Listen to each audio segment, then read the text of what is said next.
저는 오늘 그 대한민국 주식중심 경제정책 포럼에서 두 번째로 문재인 정부의 혁신성장이라는 주제로 발표를 맡았고요. 직업은 기자인데 사실 제가 뭐 이거 전문가는 아니지만 그래도 문재인 대통령 후보 시절에 마크맨을 하면서 좀 따라다녔고, 그리고 이제 청와대 처음에 입성했을 때 청와대 출입기자로 파견 가서 국정기획자문위원회를 출입했습니다. 그때 우리 박지원 군님도 뵙고, 그러면서 이제 어쨌든 문재인 정부가 초기에 정책을 어떻게 세팅해 나가는지를 좀 취재를 좀 하면서 봤고, 또 거기에 개인적인 관심도 좀 있어서 추가로 좀 공부를 더 했습니다. 그래서 그런 내용을 바탕으로 일단 제가 취재한 내용을 바탕으로 기사도 몇 건 썼고요. 그 기사에다가 또 추가로 좀 내용을 덧붙여서 오늘 발표를 한번 준비해 봤습니다. 일단 혁신성장이 주제지만 문재인 정부 하면 또 소득주도 성장을 많이 얘기하기 때문에 먼저 그거에 대해서부터 좀 간단히 얘기를 하고 혁신성장으로 넘어가겠습니다. 이 소득주도 성장론이 이제 문재인 정부가 공약으로 내세운 문재인 정부의 가장 핵심적인 경제정책 방향이라고 할 수 있는데요. 학자 중에서는 홍장표 교수가 주창자인 걸로 알려져 있습니다. 지금 현재 청와대 경제수석으로 들어가 있죠. 이분이 2014년 논문에서 한국의 기능적 소득 분배와 경제성장이라는, 그러니까 소득과 성장이란 말이 여기 같이 나오죠. 그러니까 이게 사실은 학술적인 근거가 된 건데요.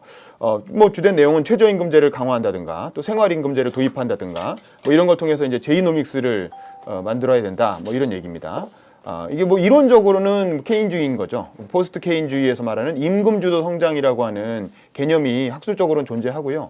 그거를 이제 한국적으로 좀 받아들여서 소득주도 성장이라는 걸로 이제 네이밍을 했다고 할 수 있습니다.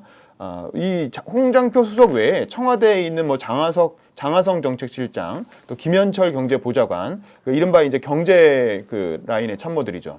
이런 분들이 대개 이제 이 소득주도 성장론에 대한 공감대를 가지고 있는 것으로 보이고요.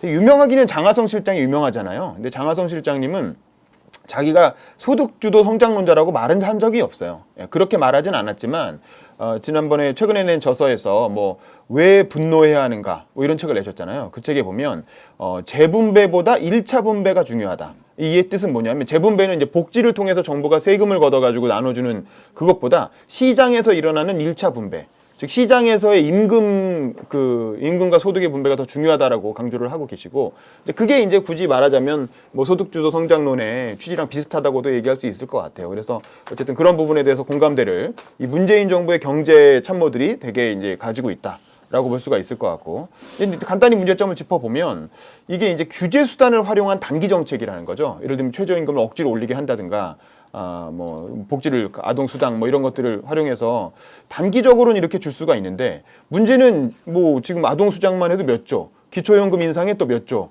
여기에 또 아마 이번 예산에서 문제가 되는 게 최저임금 인상을 그 기업들에게 지원하기 위한 비용이 한 3조 원 정도가 또 예산이 책정이 됐다는데, 그런 것들이 다 문제인 거예요. 이게 당장은 올해 같은 경우 지금 경제가 굉장히 좋습니다. 올해는 우리나라가 잘해서 좋다기보다 세계 경제가 굉장히 좋아요.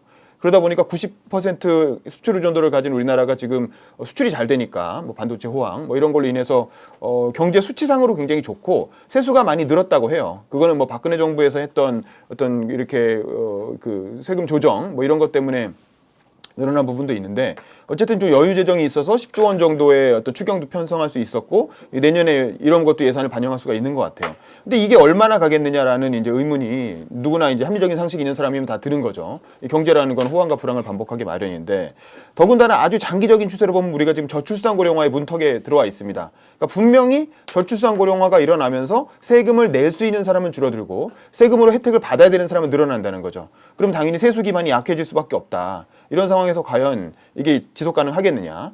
결국 소득주도 성장이 아닌, 소득주도 성장은 결국 분배의 다른 말인 거고, 소득주도 성장이 아닌 다른 형태의 성장 동력을 만들지 않으면 이게 장기적으로 지속할 수 없는 체제다라고 하는 게 그냥 누구나 쉽게 그냥 생각할 수 있는 거죠. 어려운 얘기 아니죠, 이 정도까지는.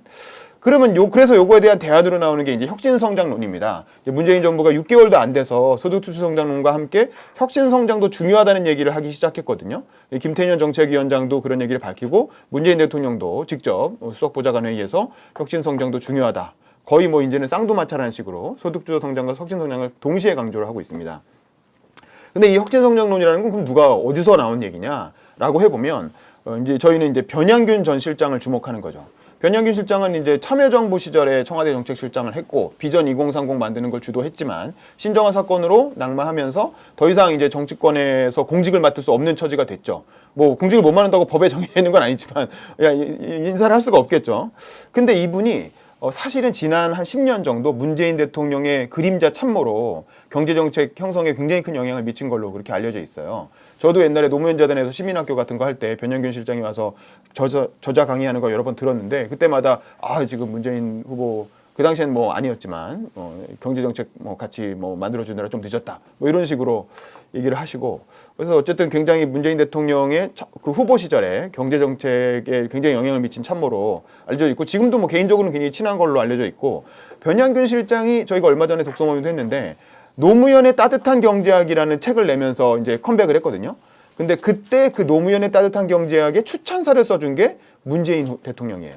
문재인 대통령이 그 책에 추천사로 그 이사장, 그 노무현 재단 이사장 시절에 굉장히 극진한 이제 극찬을 하는 추천사를 써준 바가 있습니다. 그러니까 그 정도로 둘은 굉장히 이렇게 인간적인 그 친밀도와 어떤 정서적 공감을 하고 있을 걸로 보이는데요. 그 이분이 이제 최근에 본인은 청와대에 못 들어갔죠. 아마 이분이 친정한 사건이 없었으면 경제부총리를 했을 가능성이 클 것 같은데. 못 들어가는 대신 경제 철학의 전환이라는 저서를 출간했습니다. 이거는 좀 정책에 관심 있는 분들이라면 정치나 정책에 관심 있는 분들이라면 저는 요즘 꼭 읽어야 되는 아주 그 필수 그 책이라고 생각하는데요. 여기서 이제 기존에 이 관료들이 흔히 케인즈주의를 많이 선호합니다. 뭐 케인즈주의가 경제학적으로는 뭐 소수파로 밀리고 뭐 그랬지만 관료들은 여전히 케인즈주의를 선호하는데 그럴 수밖에 없는 이유를 분석을 하고 있습니다. 맨 앞부분에 이게 이제 펜시케이크라는 거죠. 단기적으로 예산을 투입해서 정부가 어떤 단기적인 수치로 성과가 나오는 그런 방식의 정책이 가능하기 때문에 그 관료들은 케인즈주의를 선호할 수밖에 없다는 거예요.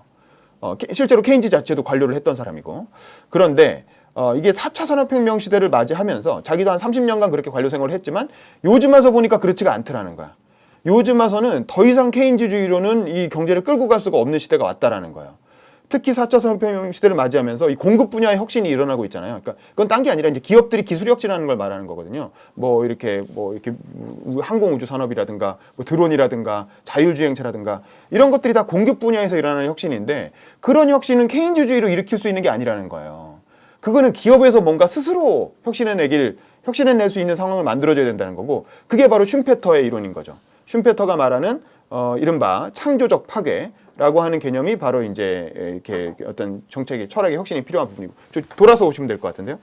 그러니까 그래서 이제 케인즈에서 슈페터로 경제 철학이 전환돼야 된다라는 얘기를 앞부분에 깔고 그러면 구체적으로 어떻게 전환할래? 라고 하는 내용으로 이제 그게 이제 세 가지로 뭐 노동의 자유, 토지의 자유, 이제 뭐 왕래의 자유 이 세 가지를 얘기하는 거죠.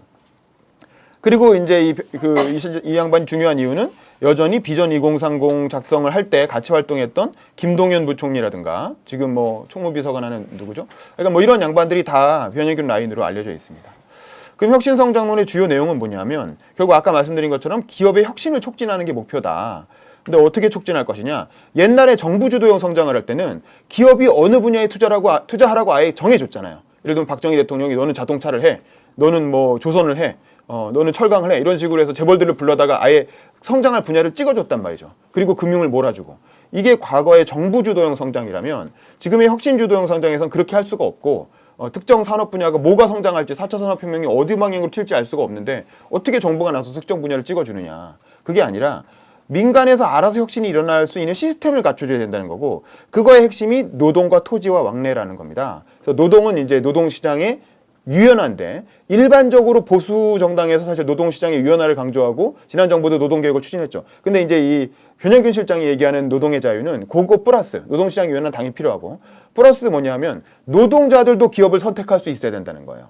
기업만 그 노동자를 선택할 수 있는 게 아니라 노동자들도 생계에 걱정받지 않고 기업을 선택할 수 있어야 되고 그러려면 결정적으로 중요한 게 뭐냐면 실업급여 인상입니다. 노동자들이 회사를 다니다가 잘려도 자기가 지금은 한 상한선이 120만 원이고 길어야 3개월 플러스 며칠 뭐 이런 수준이거든요. 근데 적어도 1년 혹은 2년 정도 충분한 실업급여를 주고 그것도 상한선이 없어야 된다는 거예요. 지금처럼 뭐 예를 들면 300만 원 받던 사람도 자기가 받던 월급에 뭐 60%를 받는다. 근데 상한선은 120이다. 이렇게 해서 결국 120만 원까지밖에 못 받거든요. 근데 상한선을 풀어버리면 자기가 원래 300 받던 사람은 뭐 예를 들면 뭐 80% 받으면 240을 받을 수 있는 거죠. 유럽은 그런 식으로 되어 있거든요. 그래서 이렇게 획기적인 실업급여 확대를 통해서 그와 함께 여러 가지 복지, 사회적 안전망을 구축함으로써 노동자들도 자기가 원할 때 취업할 수 있고 이렇게 기업을 자기가 원하는 기업을 선택해서 들어갈 수 있게 이게 노동의 자유라는 개념입니다. 그러니까 노동시장의 유연화를 좀 확장한 개념이라고 할 수 있겠죠. 이게 서로 쌍방 간에 선택할 수 있어야지 기업만 노동자를 선택할 수 있고 노동자는 기업을 선택할 수 없으면 진정한 노동의 자유가 아니라는 거고요. 그 다음에 이제 토지의 자유. 토지의 자유는 뭐 알다시피 우리나라가 너무 토지 독과점이 재벌이나 가진 사람들이 뭐 집도 많이 갖고 있고 뭐 이렇잖아요. 토지를 국공유지를 많이 늘려가지고 정부가 이제 그런 국공유지를 통해서 예를 들면 기업들이 일할 수 있는 그 공유 오피스를 제공한다든가 그런 식으로 이제 토지의 자유를 늘려야 된다는 얘기고요. 왕래의 자유는 뭐 이민 같은 걸 좀 더 활성화시켜야 된다 뭐 이런 내용인데 어쨌든 핵심은 노동의 자유입니다. 제가 보기에. 그리고 그것과 함께 중소벤처기업부를 창설한다든가 네거티브 규제를 도입한다든가. 네거티브 규제는 아시죠? 파지티브 규제는 요거만 해라고 이렇게 하는 게 파지티브 규제고 네거티브 규제는 요거만 하지 말고 나머지는 다 해도 돼. 이게 네거티브 규제죠. 근데 우리나라 같은 경우는 이제 대륙법, 독일에서부터 유래한 독일, 일본의 대륙법 시스템을 가지고 있기 때문에 일반적으로 파지티브 규제를 하고 있는데 이제 이게 아니라 규제 시스템을 완전히 자율적으로 네거티브 규제로 바꿔서 정말 하면 안 되는 사회 악인 몇 가지만 제외하고 나머지는 시장에서 무엇이든지 할 수 있게 풀어줘야 된다.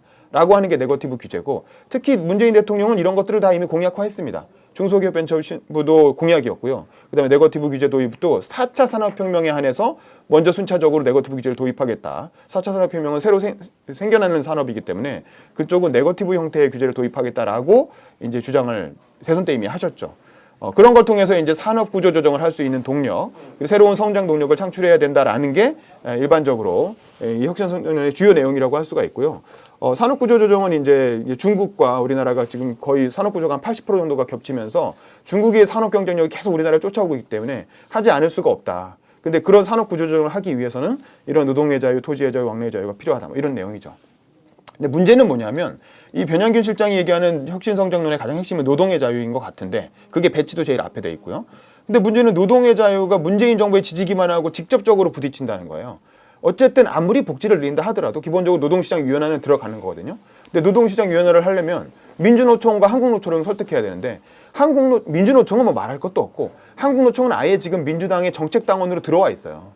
그러니까 민주당 자체가 한국노총의 어떤 지지 기반과 뿌리 깊게 연결돼 있는데 과연 이 노조가 반대하는 노동시장 유연화를 문재인 정부가 추진할 수 있겠느냐라고 하는 모순이 있고요. 그래서 사실은 전영균 실장이 문재인 정부에서 전혀 적을 두지 않고 개인적으로 이런 책을 냈다고 봐요. 문재인 정부에 들어갔으면 이런 책을 못 냈겠죠. 근데 이제 문재인 대통령과 아무 관계가 없다는 전제하에 내가 개인적으로 대선 후보 자료집을 만든다면 나는 이렇게 만들겠다라는 느낌으로 낸 책인 것 같아요. 실제로 책을 보면 거의 정책 자료집입니다. 앞에 그냥 간단하게 철학에 관한 얘기가 나오고 뒤에는 그냥 각 분야의 정책을 쭉 모아놓은 그런 어떤 리스트 같은 자료집 같은 그런 형태의 책인데 어쨌든 재미있는 고민할 거리를 던져주는 책이고요. 그러면 이거는 뭐 변영균 개인의 생각 아니냐? 그럼 문재인 정부가 하는 건 뭐냐? 그건 김동연 부총리가 최근에 발표한 게 있습니다. 이게 혁신 창업 활성화론인데요. 지난 2일이죠. 3대 혁신 성장을 위한 추진 방향을 발표했어요. 김동연 부총리가. 그러면서 이제 혁신 창업 친화적 환경을 조성하겠다. 뭐 이것도 뭐 취지는 비슷합니다. 그렇죠? 변영균 시장이 얘기한 거랑 비슷해요. 그러면서 벤처 투자 기금을 획기적으로 증대하고 창업과 투자의 선순환이 일어날 수 있는 체계를 구축하고 또 정부 주도를 벗어나 민간과 문 좀 닫아주시면 안 될까요? 민간과 사람 중심으로 혁신 생태계를 조성하겠다라고 이제 김동연 부총리가 얘기했는데요. 구체적인 내용을 살펴보면 이런 겁니다. 혁신 창업 친화적인 환경을 조성하겠다는 건 뭔 소리냐? 일단 핵심 기술 인력이 사내 벤처나 분사 창업을 할 수 있게 장려하겠다는 거예요. 이 사내 벤처는 뭐냐면 저희 회사에서 시도했던 거거든요. 매경에서 몇 년 전에 이미 이걸 했어요. 그러니까 매경 직원들한테 특히 MBN은 회사가 역사가 짧지만 매경은 45년 되니까 고참 직원들이 많거든요. 이런 양반들한테 사내에서 새로운 회사를 네가 만들어 봐. 니네가 만들면 우리가 자본금을 한 절반 정도 지원해 줄게. 그리고 만약에 이 회사 하다가 망하면 매경으로 다시 돌아와도 돼. 그러니까 회사 되게 이제 창업을 못하는 이유가 망했을 때 신용불량대로 전락하고 이런 문제 때문이잖아요. 근데 그런 리스크를 좀 줄여주는 대신 그리고 망했을 때 다시 회사로 복귀할 수 있게 해준다는 조건으로 사내에서 한번 창업을 해봐라. 왜냐하면 대기업은 규모가 커질수록 혁신이 줄어들기 때문에 중소기업에 대해 혁신이 일어난다는 거죠. 그래서 실제로 사내 창업을 많이 하라고 유도를 했고, 제가 지금 있는 레이더피라고 하는 팀이 일종의 그런 거예요. 이건 매경도 아니고 MBN도 아니잖아요. 그러면서 이제 인터넷 기사도 쓰고 뭐 동영상도 찍고 이러잖아요. 이제 이런 식으로 새로운 형태의 어떤 사내 창업 혹은 분사 창업을 하는 그런 거를 정부가 장려하겠다는 거죠.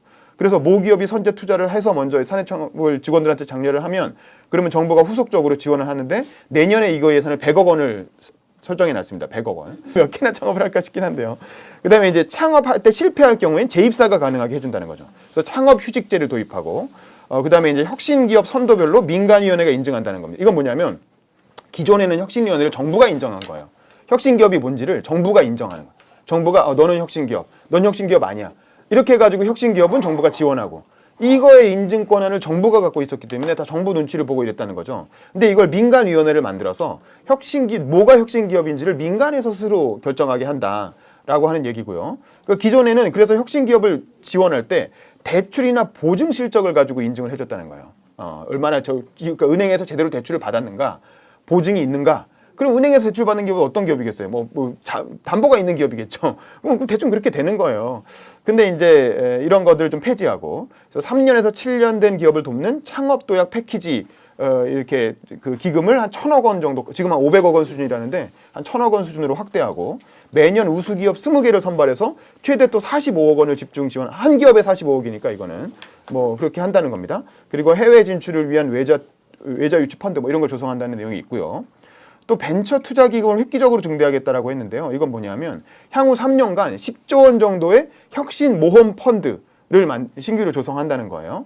그리고 또 엔젤 투자자들, 돈 있는 사람들이 벤처기업에 투자하면 그거에 대한 소득공제를 확대해 준다는 거죠. 그래서 벤처기업 스톡옵션 비과세, 이건 뭐냐면 벤처기업이 돈이 없으니까 직원들을 꼬실 때 스톡옵션 주겠다고 꼬시잖아요. 근데 그 스톡옵션을 나중에 세금으로 가져가 버리면 이제 좀 메리트가 떨어지니까 벤처기업이 주는 스톡옵션에 대해서는 비과세를 한다는 거죠. 그러니까 그 스톡옵션 주식 그 분은 네가 그냥 다 먹어. 이렇게 할 수 있게 해준다는 거고, 또 크라우드 펀딩에 대해서도 규제를, 지금은 뭐 크라우드 펀딩 여러 가지 이런 항목만 할 수 있다는 식으로 규제가 있겠죠. 근데 그거를 완화하겠다는 거고, 또 벤처 투자 관련 제도가 지금 여러 개로 나눠져 있대요. 법이. 근데 그런 걸 하나로 일원화한다. 그리고 창업 투자사의 자본금 요건이 지금 현재는 50억 정도는 있어야 창업 투자사를 만들 수가 있는데 그걸 20억까지 완화하겠다. 그러니까 20억 정도 있으면 사람들은 되게 건물을 사잖아요. 20억이면. 근데 그걸 가지고 창업 투자 회사를 만들어서 창업 지원을 할 수 있게 하겠다. 뭐 이런 얘기인 것 같고요. 그다음에 전문 인력의 자격 요건이 지금까지는 자격증이나 학위, 특정 자격증이 있느냐, 혹은 특정 뭐 박사학위가 있냐 이런 거였다면 이제는 창업 경험이 있느냐 이걸로 바꾸겠다는 거죠. 그래서 전문 인력이라고 하는 걸 인증하는 요건을 완화하겠다는 거고, 또 창업 기업의 의무 투자 비용, 이게 의무 투자 비중, 창업 기업이면 의무적으로 자기가 40% 정도 투자를 해야 되나 봐요. 근데 그거를 창투사의 규모별로 차등화하겠다. 그다음에 사행성 업종 외에 모든 업종에 벤처 투자를 허용하겠다. 그러니까 지금까지는 벤처 투자가 허용되는 업종만 따로 있었겠죠. 근데 그거를 앞으로는 뭐 카지노나 이런 것만 빼고 나머지는 다 벤처 투자할 수 있게 허용하겠다라는 뜻인 것 같고요. 그걸 통해서 창업과 투자의 선순환 체계를 구축하겠다는 건데요. 이건 이제 코스닥 등 투자금 회수 시장을 활성화하고, 지금까지는 코스닥이 이제 투자금을 통해서 코스닥을 통해서 회수가 잘 안 됐는데 코스닥을 활성화해서 연기금을 코스닥 주식에 투자하는 비중을 확대하도록 유도하겠다. 지금까지 연기금은 주로 이제 그 코스닥보다는 코스피에 많이 투자를 하겠죠. 근데 이제 그거를 코스닥에도 많이 투자하게 유도하고, 또 대기업이 기술 탈취를 막도록, 기술 탈취하는 게 문제잖아요. 중소기업이 기술 만들어 놓으면 대기업이 탈취해 버리는데 이거를 못하게 징벌적 손해배상제를 강화하겠다. 그리고 정책금융기관, 예를 들면 뭐 신본이, 기본이 이런 데서 이제 돈을 빌려줄 때 지금까지는 연대보증을 요구했나 봐요. 연대보증, 뭐 믿을 만한 사람이라든가 본인이 직접 보증을 쓴다든가 이제 이런 걸 전면 폐지하겠다는 얘기고요. 또 폐업한 사업주가 60% 이상 투자하는 제도전 지원 프로그램을 확대한다. 이게 한번 폐업을 하면 아무래도 또 재계약하기가 어려운데 그런 사람에 대해서 한 60% 정도를 다시 이제 정부에서 돈을 빌려주면서 재도전할 수 있게 하겠다라는 건데, 그럼 40%는 자기가 마련해야 되겠네요. 쉽지 않을 것 같은데. 어쨌든 그래서 이제 김동연 부총리는 이런 걸 통해서 제2의 벤처 붐을 조성하겠다라고 이제 발표를 한 겁니다. 이게 이제 문재인 정부가 밝힌 혁신투자론이라고 할 수 있고 의자 여기다. 예. 근데 이제 요거를 제가 얼마 전에 저희 메이저피에서 기사도 쓰고 강연도 했는데 김용태 의원이 당시에는 이제 바른정당 의원이었죠. 근데 이제 나중에 자유한국당으로 최근에 복당을 했지만 이런 걸 비판을 한 부분이 있어요. 그래서 그걸 좀 소개를 드리면 최근에 문재인 포퓰리즘이라는 책을 출간을 하면서 그 양반은 재밌는 게 변양균의 경제 철학에 전한 책 내용을 인용해요. 그러니까 이 책 자체도 나온 지가 얼마 안 되는데 그 나온 책을 또 인용을 해서 이게 이 내용을 강력하게 지지를 한다는 거예요. 자기는 변양균이 말하기 진짜 맞다. 이대로 가야 된다라고 주장을 하면서 그러면서 이거 문재인 정부도 혁신성장론 하지 않느냐 그랬더니 그거는 레토릭에 불과하다. 그 김동연 부총리를 내세워서 하는 혁신성장이라는 건 레토릭이다. 그게 도대체 창조경제랑 뭐가 다르냐. 박근혜 정부가 한 창조경제랑 도대체 뭐가 다르냐. 창업활성화. 그러면서 이제 하는 얘기가 결국 혁신을 하기 위한 가장 좋은 인프라는 유연한 노동시장이다. 그러니까 유연한 노동시장과 그리고 그 친기업적인 세제 그리고 규제 완화 이런 게 합리적인 규제 이런 것들이 혁신을 위한 인프라고 그런 거 옛날에는 인프라가 경부고속도로 깔아주고 철강소 만들어주고 이런 게 인프라였다면 지금은 이제 그런 유연한 노동시장을 만들어주는 게 인프라다. 그리고 이제 변영기 실장과 마찬가지로 실업자에겐 충분한 생계를 책임질 정도의 실업급여가 제공돼야 된다. 근데 실업급여를 제공하려면 돈이 있어야 되잖아요. 돈을 만들려면 결국 그 증세를 해야 된다는 거죠. 증세가 불가피하다는 겁니다. 근데 이 정부는 증세 얘기는 안 하고 있다. 아주 초고소득자와 초대기업에 관한 핀셋 증세만 얘기하는데 그게 아니라 보편적인 증세를 해야 된다. 그래서 국민 개세주의, 국민 욕하는 게 아니고 국민 모두나 세금을 조금씩 내는 지금은 한 48% 정도 직장인이 세금을 안 내고 있잖아요. 다 이렇게 면제 혜택이 많기 때문에 그래서 국민 개세주의를 도입해서 보편적 증세를 하고 거기에다가 지금 우리나라가 국제 OECD 기준으로 보면 소비세가 굉장히 낮대요. 지금 우리가 소비세 해서 한 10% 정도 내잖아요. 근데 한 20% 정도까지 OECD 평균은 한 20%쯤 된다고 합니다. 그래서 소비세를 좀 더 올려야 되고 마지막으로 법인세를 올리는 건 정말 마지막이다. 근데 법인세를 올리면 어쨌든 결국에는 한 2년 정도 하고 나면 다시 그게 이렇게 소비세 부담으로 결국 이제 그 가격 부담으로 돌아간다는 거죠. 법인세 올려놓으면. 그래서 법인세 올리는 게 별로 큰 효과가 없다. 제일 뒤에 해야 될 일이다. 우선순위를 바꿔야 된다는 거고. 그리고 그와 함께 국민들한테 세금을 올리려면 일단 공공부문부터 필사적으로 줄여가지고 공공부문 축소를 통해서 국민들한테 세금을 올리겠다고 말하기 위한 명분을 만들어야 된다는 거죠. 그래서 지금 공공부문은 방만하게 쓰면서 국민들한테 세금 올릴 수 없잖아요. 그래서 먼저 공공부문의 어떤 축소를 통한 어떤 재정 확보가 또 함께 가야 된다라는 겁니다. 뭐 이런 상황에서 근데 문재인 정부가 공공부문 일자리 늘리겠다고 하고 그러면서 또 증세는 아주 핀셋으로 조금만 하겠다고 하고 노동시장은 전혀 건드리지도 못하고 있죠. 왜냐면 노조 지지를 받으니까. 그러면서 무슨 혁신성장이냐. 그러면서 하는 혁신성장 얘기는 레토릭에 불과하다라는 게 김용태 의원의 비판입니다. 그래서 이제 그러면 도대체 이런 창조경제가 혁신성장 비슷한 거 아니냐라는 거에 대해서 정부는 뭐라고 하느냐. 그래서 제가 또 찾아보니까 변태섭이라는 현재 중소기업벤처부의 창업진흥정책관 국장쯤 되겠죠. 고위 관료죠. 이 사람이 이제 SBS, CNBC에 나와서 인터뷰한 게 있었어요. 그거를 좀 언급을 했는데 그러니까 앵커가 이렇게 물어봅니다. 지난 박근혜 정권에는 창조경제라는 이름으로 비슷한 정책이 있었다는 지적이 있는데 어떤 차이가 있나요? 했더니 뭐라고 하냐면 이렇게 얘기해요.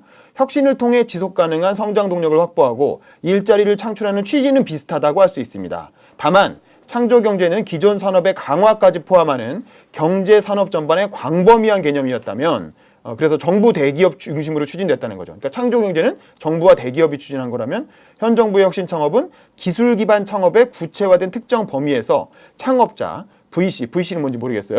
엑셀러레이터 등 민간 중심으로 추진된다. 벤처 캐피탈. 또한 창조경제는 대기업이 중심이 되어 유형 물적 투자를 강조하고 기업 성장 자체에만 치중했다면 혁신성장은 중소벤처기업을 중심으로 무형, 지적 투자를 강조하는 한편 기업 성장의 성과가 종사자에게까지 이어지는 사람 중심 경제를 지향합니다. 라고 이렇게 답변을 했습니다. 이게 말이 되는 건지 아니면 그냥 멋진 말만 늘어놓은 건지는 잘 모르겠어요. 근데 어쨌든 아까 말한 예를 들면 스톡옵션 규제 완화 이런 게 이제 종사자한테까지 혜택이 간다. 이렇게 얘기할 수는 있겠죠. 근데 요거는 어쨌든 요거 관련된 논란이고 여러분이 좀 판단해 주셨으면 좋겠고 저는 여기에 좀 덧붙여서 하고 싶은 얘기가 있어요. 그게 뭐냐면 변양균 실장도 좀 놓치고 있거나 이러면 얘기 안 한 부분인 것 같아요. 또 김용태 의원도 놓치고 있는 부분인데 혁신성장이 못 일어나는 이유는 혁신적인 생태계가 갖춰져 있지 않기 때문도 물론 있고요. 노동시장 유연화나 또 하나는 뭐냐면 독과점에 막혀 있는 부분도 있다라는 거예요. 혁신성장이 안 일어나는 이유는 뭐냐면 혁신을 할 분야를 이미 재벌들이 독과점으로 다 먹고 있는 거죠. 그래서 혁신이 안 일어난다는 부분도 있다라는 거예요. 그 부분을 지적한 게 박창기입니다. 박창기 씨는 이제 저랑 같이 블랙오션을 내신 분이죠. 근데 이분은 이제 주식 정보 사이트 팍스넷이라는 걸 창업하신 분인데요. 한때 이제 미네르바가 한참 이슈가 됐을 때 이 사람이 진짜 미네르바 아니냐라고 오해를 받기도 했던 사람이죠. 그만큼 뭔가 촉이 좋은 사람이라는 거죠. 이분이 이제 한국경제 혁신하라 한국경제라는 창작가 비평에서 나온 책을 내셨는데 그 책에서 이런 주장을 합니다. 우리나라 경제를 크게 네 가지로 분류하는데요. 혁신경제, 요소경제, 이권경제, 공공경제. 이거를 이제 블루오션, 레드오션, 블랙오션, 그레이오션. 블루오션, 레드오션은 이미 있는 개념이고 여기에 블랙오션과 그레이오션이라는 개념을 추가한 거죠. 그걸 통해서 뭐 나머지는 다 아실 테고. 그럼 블랙오션이라는 게 뭐냐? 이건 이제 이권경제라는 거예요. 지금 독과점을 만들어서 거기에서 지대를 추구하는 경제가 이권경제다. 그런데 우리나라는 이미 각 국내 산업의 각 분야가 이미 재벌에 의한 독과점에 의해서 굉장히 진행됐다라는 거죠. 예를 들면 옛날에 자동차 산업 굉장히 많았잖아요. 뭐 대우자동차, 쌍용자동차, 기아차, 현대차 많았는데 지금은 기아, 현대 하나로 합쳐져서 하나만 있죠. 옛날에 전자회사도 무슨 안암전자, 무슨 전자 많았잖아요. 근데 지금은 LG, 삼성 두 개만 남았죠. 이런 식으로 지금 IMF를 거치면서 각 분야가 엄청나게 독과점화가 진행됐다는 거예요. 근데 일반적으로 보면 전 세계적으로도 혁신이 가장 많이 일어나는 분야가 어디냐면 물류나 유통 분야입니다. 알라딘, 뭐 알리바바 다 이런 거 물류 유통에서 혁신이 일어났잖아요. 근데 우리나라는 물류 유통을 재벌들이 자기 자식한테 상속하는 수단으로 만들어버렸다는 거예요. 사내 기업을 창업해서 현대모비스라든가 뭐 삼성도 SDS 이런 식으로 상속세 회피 수단으로 물류 창업을 다 장악해버린 거죠. 그러니까 물류 창업이 일어날 수가 없는, 유통도 마찬가지고. 그래서 이런 국내 어떤 재벌 독점을 해체해서 하는 방향으로 가야 된다는 거죠. 그래서 재벌을 그냥 무조건 재벌 해체 이렇게 하는 게 아니라 재벌의 영역을 혁신 경제 분야와 이권 경제 분야로 나눠서 재벌의 혁신 경제 분야는 주로 해외에 수출하는 분야거든요. 해외 다른 대기업과 경쟁하는 부분은 지원하고 국내에서 독과점하고 있는 부분은 해체하고 이런 식으로 어떤 재벌이 독과점하고 있는 부분을 줄여 나가야 혁신할 수 있다라는 거고요. 그래서 그럼 그렇게 독과점을 해체해서 일자리를 창출할 수 있는 방안이 뭐가 있을까? 제가 한번 생각을 해봤는데 예를 들면 자동차, 통신, 방송, 의료, 금융 이런 부분가 다 독과점 산업이에요. 우리나라에선. 예를 들면 현대기아차 계열사 분리를 고려해 볼 수도 있다는 거야. 이건 뭐냐면 지난 대선 때 안철수 후보가 문재인 후보랑 딱 지지율을 넘어선 시점이 있었잖아요. 후보단 된 직후에. 그때 안철수 캠프에서 제가 아는 우리과 선배, 우리 김동규 선배한테 쓱 물어봤다는 거예요. 이제 이게 우리가 후보가 지지율이 막 문재인 이겨갖고 이제 양자구도가 됐는데 한 2, 3주 남았는데 요걸 끌고 갈 만한 큰 이슈 뭐 던질 만한 게 있을까요? 하고 이제 물어봤는데 이제 그 선배가 그러면 현대기아차 계열 분리 검토할 수 있다. 이런 멘트를 한번 던져보면 어떻겠습니까? 이렇게 안철수한테 제안했다는 거예요. 그 캠프 측에. 그러면 검토할 수 있다는 거니까 뭐 당장 분리하겠다는 건 아니지만 우리나라에 있는 그런 각 분야의 독과점을 안철수 정부가 뭐 해체할 수도 있다라는 뉘앙스를 비춰서 그걸 갖고 한번 쟁점을 만들어 봐라 라고 제안을 했는데 뭐 결국에는 안철수 캠프 받지 않았죠. 불발됐고 괜히 뭐 쓸데없이 그 보육원 어린이 유치원 얘기 잘못했다가 완전히 망했죠. 어쨌든 이런 것들이라든가 또 예를 들면 지금 이번 정부 들어서서 제가 국정에 출입할 때 통신비 인하가 엄청나게 이슈였거든요. 그래서 통신비를 인하하기 위해서 뭐 기본요금을 폐지하니 뭐니 논란이 있었지만 아니 3조 원 수익 보던 회사가 갑자기 4조 원 적자 보게 된다. 이래갖고 안 된다고 결사 막아서 결국 못했죠. 근데 사실은 가장 쉬운 방법은 통신사를 하나 더 허용해주면 되는 거예요. 제사 이동 통신을 만들어 지금 3개밖에 못 하잖아요. 근데 하나를 더 허용해주면 지금 통신사들이 몇 조 원대 이익을 보고 있잖아요. 근데 통신사가 이렇게까지 이익을 볼 필요가 있나요? 통신사는 그냥 정부가 운영하는 독과점인데 정부가 허용해주는 독과점. 이렇게 통신사가 몇 조 원대 이익을 볼 필요가 뭐가 있냐라는 거죠. 사회에 그렇게 크게 기여하는 바도 없고 기술 투자도 이미 다 했고 인프라 다 깔렸는데 그렇다면 차라리 그 이익을 3사한테 몰아줄 게 아니라 통신사를 하나 더 만들면 자기들끼리 경쟁하면서 저절로 통신료가 인하될 거라는 거죠. 근데 왜 그런 큰 정책을 굵직굵직하고 큰 정책은 하지 않고 그냥 조그맣게 뭐 통신료를 인하하기 위해서 뭐 어떻게 하고 무료 와이파이 존을 늘리고 뭐 이런 정도에 그친다는 거죠. 이것도 사실 독과점을 해체하면 일자리가 더 나올 텐데 통신사 하나만 더 생기고도 얼마나 많은 일자리가 생기겠습니까? 그다음에 이제 지방대 의대 정원을 늘리는 거. 지금 의사 되고 싶어 난리잖아요. 의사 되고 싶어서 난리인데 예를 들면 일정 기간 지방에서 개업하는 걸 의무 조건으로 걸어서 지방의 의대 정원을 늘려준다든가. 그러면 이제 의사들은 난리가 나겠지만 사실 지방에는 의료 수요가 부족한 데가 아직도 많잖아요. 그러면 이제 그렇게 해서 의사 일자리를 엄청 늘려줄 수 있잖아요. 의사만 늘어나는 게 아니라 병원에서 일하는 원무과 직원들이나 간호사나 같이 또 의료 일자리가 늘어나겠죠. 뭐 이런 것들이라든가 또 은행 설립 기준을 지금 이렇게 아까 창투사 얘기도 나왔지만 지금 같은 경우는 은행 설립하려면 한 1,000억 원 정도 있어야 될걸요. 근데 1,000억 있는 회사가 1,000억 있는 사람이 누가 있겠어요. 재벌밖에 없는 거죠.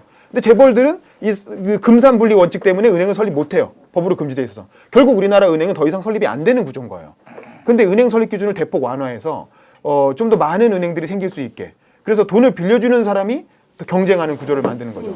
그럼 은행만 늘어나도, 제가 지금 저도 아는 후배들, 은행 다니는 후배들 얘기 들어보면 노동 강도는 엄청 강한데 하는 일은 진짜 창구 직원 단순한 일을 하는 거예요. 근데 연봉은 억대 연봉을 받아요. 돈은 또 엄청 많이 벌어요.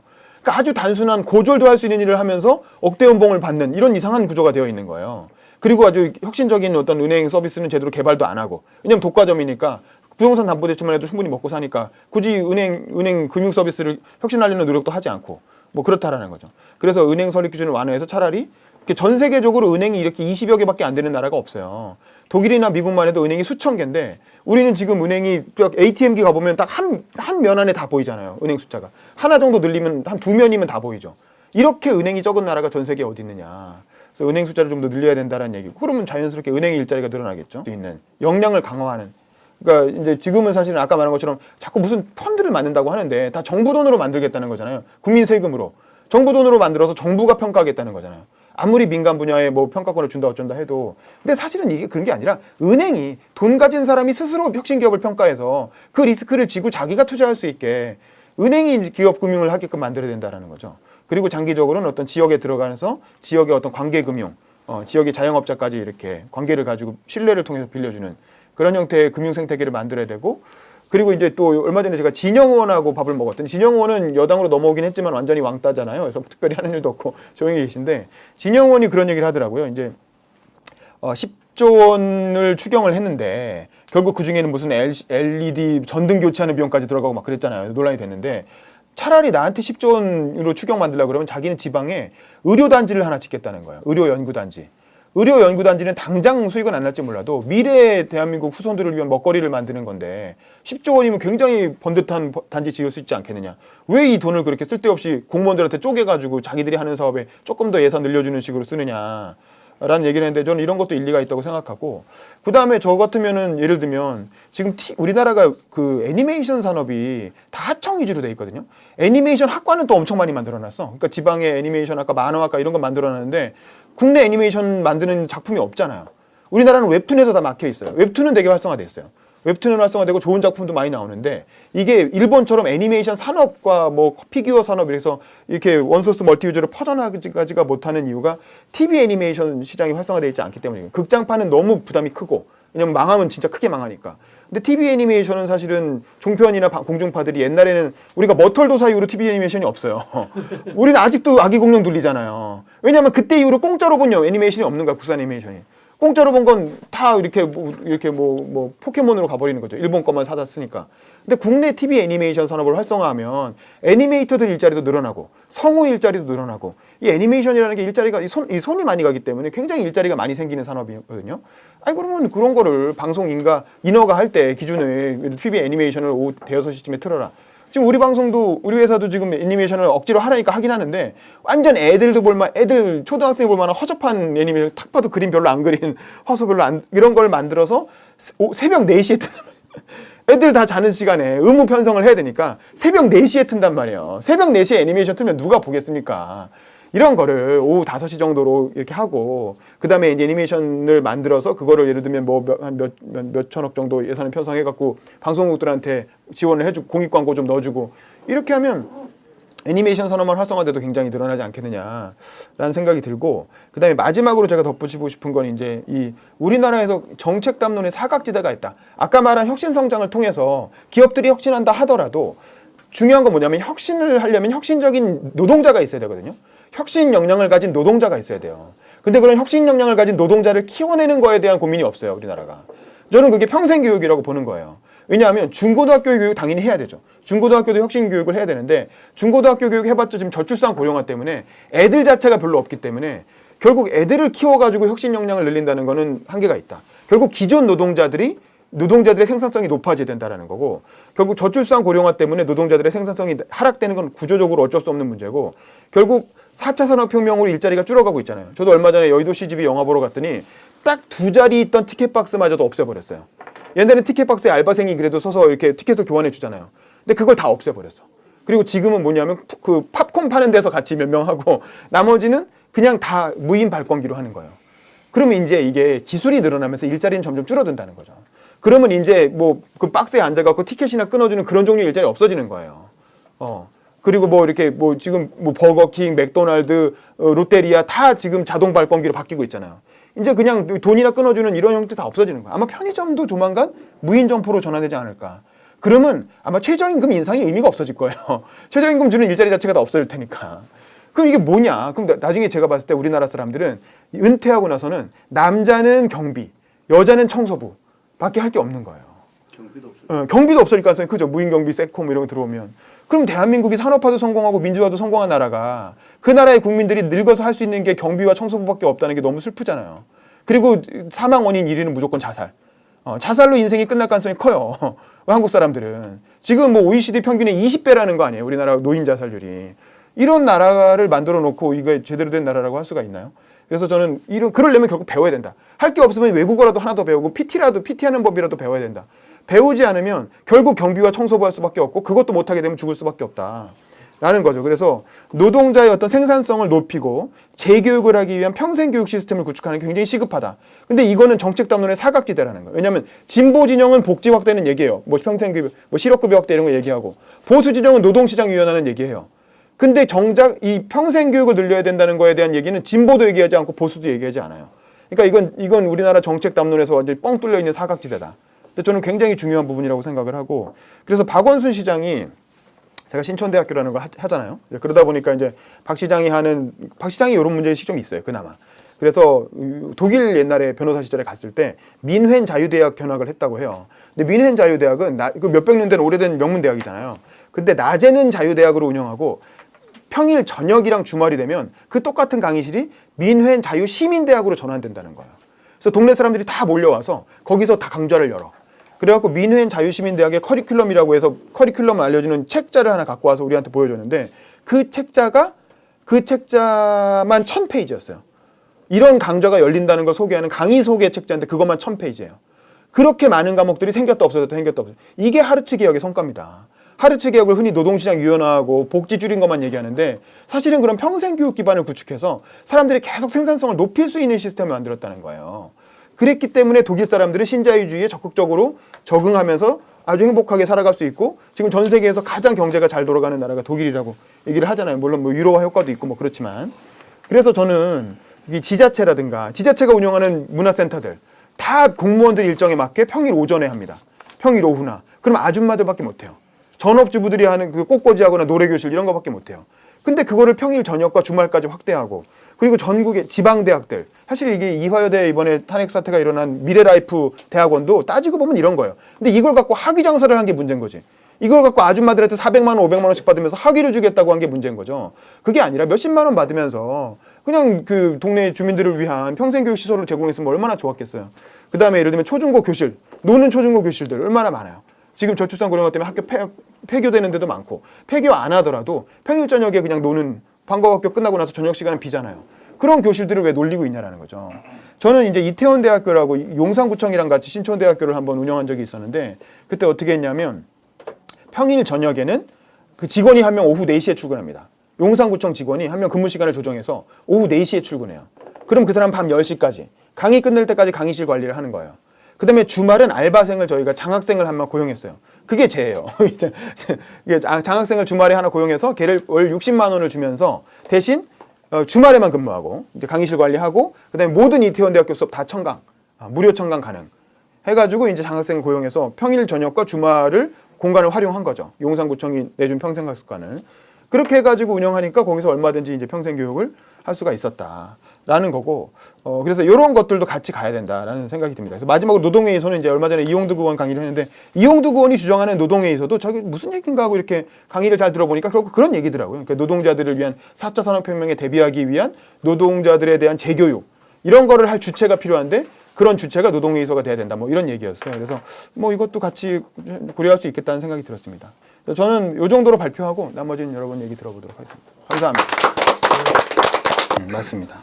여기까지 좀 제가 코멘트를 제가 할 수 있는 것도 있고 없는 게 많은데 제가 전문가도 아니고 정규직의 비정규직화가 오히려 답이다라는 박진영 국장님 얘기 저도 일정 부분은 맞게 보고 이게 뭐 억지로 그렇게 하려고 해서가 아니라 노동시장이 개혁되면 아마 결국 모든 근로자가 다 프리랜서화되는 그런 현상이 나타나지 않을까 뭐 이런 생각이 드는데 뭐 어쨌든 지금은 이건 굉장히 큰 싸움을 해야 되는 상황인 거죠. 그냥 거저되지는 않겠죠.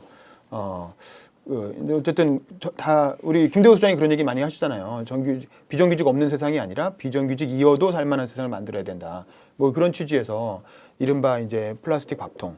정규직은 고용이 안정돼 있는 대신 처우가 적고 비정규직은 고용이 불안한 대신 처우가 높고 이런 식으로 사실은 바뀌는 게 합리적이고 상식적이라고 할 수 있겠죠. 개인 성향에 따라서 나는 월급을 좀 적게 받아도 안정적인 직장을 선호하는 사람은 정규직 코스로 가고 나는 월급은 좀 적게 받아도 좀 에너제틱하고 재밌게 살고 싶고 그러면서 벌 때 바짝 많이 벌고 싶은 사람은 비정규직 코스로 가고 이런 식으로 되는 선택할 수 있는 그런 시스템이 만들어져야 되는데 지금은 정규직이 월급도 많이 받고 고용도 안정적이니까 모든 똑똑한 애들이 다 정규직으로 가려고 특히 공무원으로 가려고 할 수밖에 없는 그런 시스템인 거죠. 대기업이나 정규직, 금융 다 마찬가지. 그래서 결국에는 그런 형태의 이 투트랙 노동시장이 제대로 다시 정리돼야 된다라는 생각이 들고요. 동일노동, 동일임금 당연히 동의하고.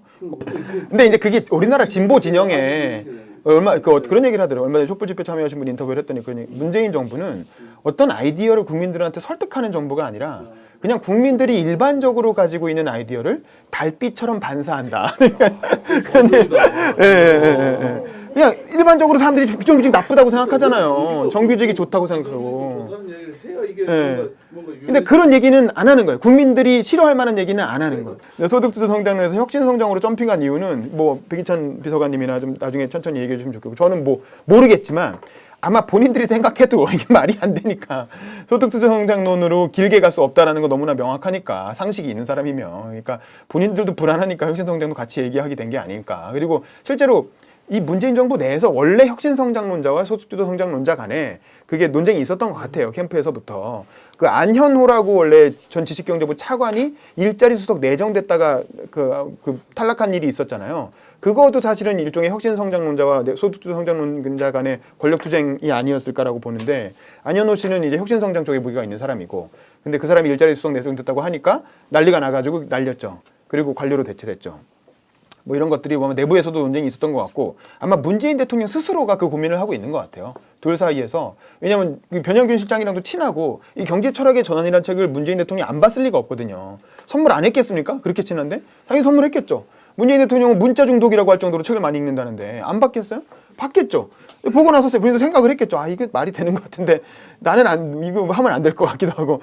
그러니까 이제 고민이 되니까 그 두 가지를 그래도 할 수 있는 범위 내에서 검토해봐라 라고 해서 이렇게 어정쩡한 양다리가 나온 게 아닌가라고 이제 내신 관심법으로 들어가 보면 이제 그런 게 아닐까. 그냥 추정이고요. 평생 교육 당연히 필요하다고 생각하고 50 이후의 평생 교육 많이 말씀하셨는데 저도 맞다고 봐요. 지금 박원순 시장이 주로 하는 게 서울시에서 추진하는 게 50 플러스 센터라고 50 이후에 평생 교육을 하기 위해서 4대 권역에 하나씩 센터를 지어줬어요. 저도 그거 가서 취재도 했어요. 그게 결국 50대 판 신촌대학교예요.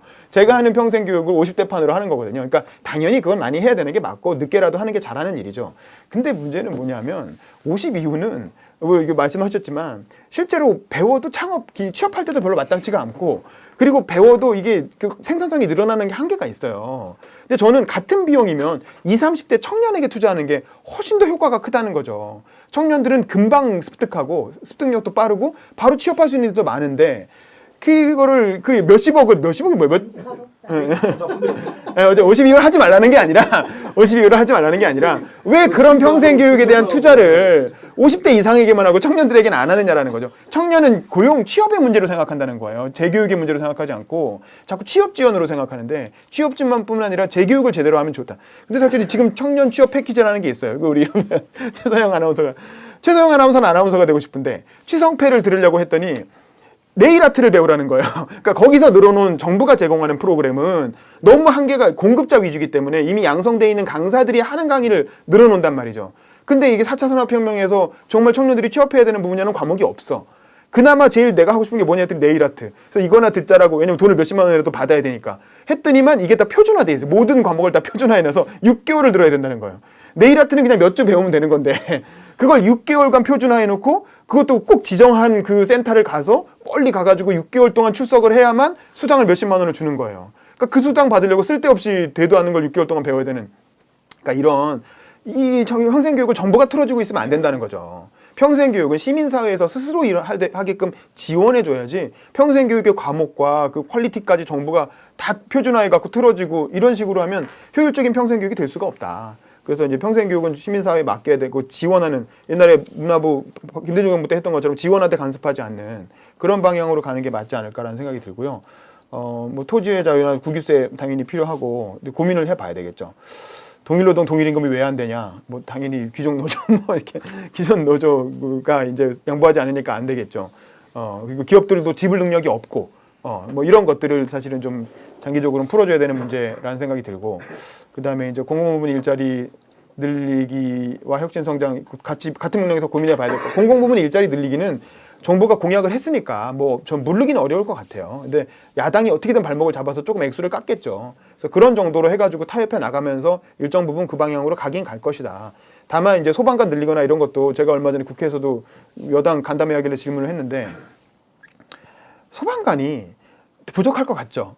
저도 그렇게 생각을 했어요. 그래서 제가 크라우드 펀딩도 하고 그랬는데 실제로 제가 국정원 출입할 때 KBS 경남 주재 기자였던 친구랑 같이 차를 마시면서 물어봤더니 걔도 그게 하도 이슈가 되니까 실제로 경남 지역에서 소방관이 얼마나 부족한가 기획 취재를 한번 해봤다는 거예요. 하려고 발제를 올렸는데 그 소방본부나 이렇게 전화를 해보니까 하지 말라는 거예요.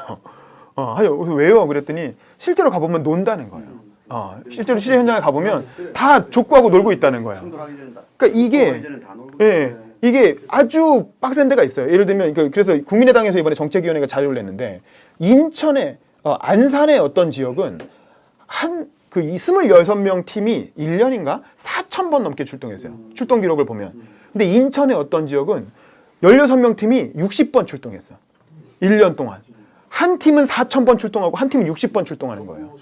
네. 그럼 이거는 그 인력을 재배치하는 게 우선 아니냐라는 거예요. 소방관 일자리를 늘리기 전에 비효율적인 거 먼저 추적을 해가지고 인력 재배치부터 하고 그리고 나서 아니면 중앙에 어떤 광역 기동대 같은 걸 만들어서 경찰도 광수대가 있잖아요. 광역 기동대를 만들어서 대형 화재가 나면 거기서 출동을 하고 그다음에 지역의 민방 지금도 의무소방관 많이 있잖아요. 그 의무소방관을 활성화해가지고 지역 주민들이 평소에 훈련 좀 받은 다음에 불 나면 긴급 투입돼가지고 그 수당 좀 더 주고 이렇게 해가지고 훨씬 더 유연하게 소방 인력을 확충할 수도 있을 텐데 그걸 기존에 그건 그대로 둔 상태로 인원만 늘려서 그 최소 인원을 채우겠다고 하니까 비효율적으로 돈이 쓰이는 거 아니냐라는 거고 그래서 그런 것들이 공공부문 일자리를 늘린다 하더라도 인력 재배치나 어떤 효율화는 반드시 같이 가야 된다라는 거고 그다음에 저는 방통대 로스쿨, 야간 로스쿨 당연히 저는 찬성합니다. 왜냐하면 의료와 법조 이 두 가지가 사실 우리나라 전문가 집단의 아주 대표적인 기득권인데 사실은 노무현 정부가 굉장히 잘한 일 중에 하나가 로스쿨 만든 거죠. 그건 사실 그거는 김영삼 대통령의 결단이에요. 김영삼 대통령이 사시정원 늘리는 정책을 처음 추진할 때 우리나라 전체 법조인 숫자가 법조 3륜이라고 하잖아요. 변호사, 판사, 검사 다 합쳐서 3,000명이었다는 거예요. 1년에. 1년이 아니라 전국에 있는 법조인이 3,000명이었다는 거예요. 그때는 변호사 수임료 건당 500만 원씩 막 받고 근데 지금은 1년에 2,000명씩 변호사가 나오는 거예요. 그러니까 근데 이게 김영삼 정부가 결단을 해서 늘리기 시작했고 노무현 정부 때 로스쿨로 되면서 김영삼 정부는 1년에 1,000명까지 늘리겠다고 했고 그걸 노무현 정부가 받아서 2,000명으로 늘린 거거든요. 그러니까 뭐 이거는 어쨌든 잘한 일이죠. 근데 여전히 좀 비싸니까 방통대라든가 야간이라든가 해서 좀 더 로스쿨을 늘리고 취업이 안 되는 문제는 옛날처럼 받으려고 하니까 취업이 안 되지. 가격을 다운시키면 되지. 가격을 다운시키고 온라인 이렇게 뭐 이런 걸 만들고 온라인 점포 만들고 사무실 내지 말고 옛날처럼 집에서 해. 집에서 하고 온라인 점포 만들고 그 무슨 그 자기가 온라인으로 수주 받아갖고 법률 서비스 해주고 마을 서비스 마을 변호사 뭐 개인 뭐 이렇게 하면 되잖아.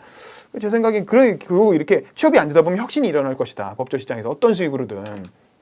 그래서 저는 그런 방향으로 푸는 게 맞다고 보고요. 제가 지난번에 슈레더가 우리나라에 왔잖아요. 그래서 국회에서 강연을 했는데 하르츠. 근데 하르츠란 사람 이름을 따서 하르츠인데 어쨌든 슈레더가 한 거죠. 근데 슈레더 총리가 왔을 때 저 강의 들으러 갔어요. 근데 재밌었는데 저는 이제 저까지 질문 기회가 안 와서 못했지만 앞에 있는 다른 그 정치인들이 질문을 많이 했어요. 근데 어떤 질문이 나왔냐면 그 하르츠 개혁을 하려면 아까 말한 임금 하락 같은 걸 하려면 노사정 타협을 했을 텐데 그 힘든 노사정 타협을 어떻게 하셨습니까? 이렇게 물어보니까 시르다가 뭐라 그러면 노사정대가 끝까지 안 됐다고. 노사정대가 못했는데요. 이게 뭐냐면 이렇게 노사정을 하긴 했다는 거예요. 노사정 대화를 하려고 했는데 노측하고 만나서 얘기해 보면 노측은 노조한테 뭐 정부한테 뭐 해달라고만 요구하고 사측을 만나도 사측은 또 정부한테 뭐 해달라고만 요구하고 그러니까 끝까지 타협이 안 됐다는 거예요. 노사가. 그래서 자기가 그때 별명이 상황 끝 총리였다네요. 상황 끝. 얘기 쭉 듣고 알았어 상황 끝. 당신 얘기는 알겠어. 근데 우리는 이거 할 거야. 그리고 이 기업한테도 얘기 듣고 그래 당신 얘기도 알겠는데 상황 끝. 알겠는데 내는 이걸 할 거야. 이렇게 해가지고 그냥 얘기만 듣고 실제로 타협이 끝내 안 됐고 그러니까 또 다른 의원이 그럼 야당은 그렇게 반대를 많이 한다는데 야당의 반대는 야당의 동의를 어떻게 이끌어내셨습니까? 하니까 야당도 끝까지 동의 안 했다고. 야당의 동의도 못 이끌어냈다고. 어떻게 했냐면 그 당시 기민당이 나중에 집권하고 나서 효과가 좋으니까 채택한 거지 그때는 진짜 결사 반대를 했다는 거예요. 하르츠 개혁을. 근데 어떻게 했냐면 그냥 그때 3인당이 의석이 많았기 때문에 그냥 의석으로 밀어붙인 거예요. 의석으로 밀어붙이면 어떻게 밀어붙였냐면 독일은 의원 내각 제국 절반이 비례대표잖아요. 정당 명부식 비례대표. 그러니까 비례대표 의원들에 대한 비례대표 순위를 당 지도부가 결정한단 말이에요. 그래서 자기가 부드러운 압박이라고 표현하더라고요. 부드러운 압박을 통해서 당선권에 들어갈 수 있는 의원 순위를 조정할 수 있으니까 그걸로 의원들을 하나하나 압력을 가해가지고 하르츠 개혁에 동의하게 만든 거죠. 그래가지고 그냥 의석으로 밀어붙여서 통과시킨 거지 그게 무슨 사회적 타협이나 야당의 협조를 얻어서 통과시킨 게 아니다. 그리고 그 책임을 그냥 자기가 뒤집어 쓴 거예요. 그래서 그 다음 총선에서 낙선했죠. 떨어져 정치판에서 본인은 정치판에서 아웃됐지만 어쨌든 그 덕분에 독일은 하르츠 개혁을 해서 사회 변화를 이끌어냈고 그거를 메르켈이 이어받아서 지금까지 굉장히 성공적으로 나라를 이끌고 그러다 보니까 대연정을 해가지고 3인당도 다시 권력에 또 참여를 했잖아요. 그러니까 이런 식으로 흘러간 거지. 그게 무슨 사회적 대타협에서 교과서적으로 한 게 아니다. 아주 냉정한 현실 정치의 논리로 풀어낸 거다라고 봐야 될 것 같고요. 어쨌든 정부가 문재인 정부 저는 참 좋아하는데 되게 아쉬운 점은 좀 더 용기를 냈으면 좋겠다. 노무현 대통령은 너무 앞서가서 문제였고 국민보다 한 10발자국 혼자 앞서가니까 뭐 그렇게 되잖아요. 근데 이제 이 문재인 정부는 김대중 대통령은 반발자국만 앞서가라고 하셨는데 문재인 정부는 딱 그냥 같이 가는 것 같아요. 손 잡고 딱 국민이 가는 만큼만 같이 가고 근데 이제 국민보다 그래도 반발자국 정도는 앞서가면서 방향을 제시하는 게 있어야 되는데 그런 부분에서 좀 아쉽다라는 생각이 들고 이게 너무 저는 이제 그런 얘기 농담에서만 하는데 지지율 부자 몸조심이라고 지지율이 너무 높으니까 지지율이 조금이라도 떨어질 일은 안 하는 거예요. 그러니까 물론 그 덕분에 의석수도 부족한 정권이 이나마 그래도 굴러가는 이유는 그 높은 지지율 덕분이겠죠. 그래서 어쩔 수 없는 것도 이해는 하지만 좀 더 체계적인 좀 전략을 좀 가지고 만들었으면 좋겠다는 생각이 들고 특히 저는 마지막으로 덧붙인다면 이거를 자유한국당이 지금 120석을 넘어가기 직전인데 몇 석만 더 넘어오면 120석 넘어가요. 그럼 국회 선진화법 때문에 아무것도 못 하거든요. 그래서 자유한국당이 120석 넘어가기 전에 뭔가 좀 큰 틀의 정책적인 이렇게 합의를 만들어가지고 자유한국당을 제외한 나머지 정당들이라도 하나의 연대를 해서 뭔가 추진할 수 있는 기반을 만들어야 될 것 같고 그러는 데 있어서 이런 혁신성장이라고 하는 거는 굉장히 좋은 아젠다인 것 같아요. 이거는 크게 반대하기 어려운 내용이잖아요. 특히 국민의당이나 바른정당 굉장히 좋아할 내용이고 그래서 요거를 가지고 뭔가 좀 정책 연대의 틀을 만들면 좋지 않을까 싶고 그러려면 결국 연동형 비례대표들처럼 그들이 원하는 걸 좀 들어주는 그런 형태의 선거법 개정도 같이 좀 고려해 봐야 되지 않냐 라는 생각이 지금으로서는 좀 듭니다. 물론 소득주도 성장도 원래의 취지를 살려서 할 수 있는 만큼은 이건 해야 되겠죠. 이건 국민과의 약속이니까 선거 때 한 얘기를 너무 쉽게 뒤집어도 안 되거든요. 그래서 그거는 어느 정도 제대로 할 수 있는 만큼 하고 다만 경제에 미치는 부작용이 크지 않게 잘 관리해 나가면서 하는 만큼 하면서 혁신성장, 장기적으로는 혁신성장을 위한 기반을 이 정부에서 좀 조성해 줬으면 좋겠다라는 생각입니다. 네, 이상입니다.